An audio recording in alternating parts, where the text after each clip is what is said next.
Great. I'm glad you said that. The question was, she's surprised that none of the strategies were to talk to the other parent. For those of you who sign up for our 9 mistakes, that's number 1. Don't call the other parent. Unless you have a very good, positive relationship with the other parent. And the reason we suggest that you not do it is very simple, and that is that it doesn't work. So don't do it.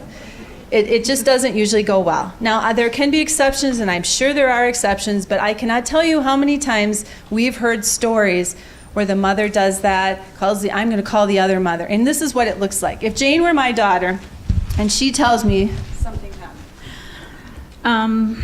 Carmela pushes me all the time at school, and then she calls me a baby when I cry.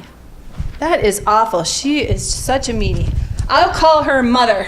And then we get on the phone, I'm calling Carmela's mother, and by God, I'm going to tell her what I think. Or I do it in a way that I think is going to be helpful. Hey, I call her up, I just want to make sure that you knew Carmela did this, and it's been happening, and is there something that you can do to get her to stop? And typically, obviously there will be 2 reactions to that. But either way, it's usually not helpful. And one of the things is what message, obviously I was over-dramatizing here, but what message did I just give to my daughter? Exactly. She doesn't know how to solve it, and she's going to be clinging to me for the rest of my life because I'm her problem solver.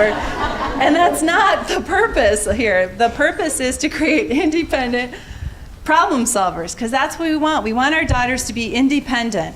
And so that is a long answer to your question, but thank you for bringing that up. But that's why we typically suggest it. Again, unless you already have a relationship with the other parent and that you know that it will go well.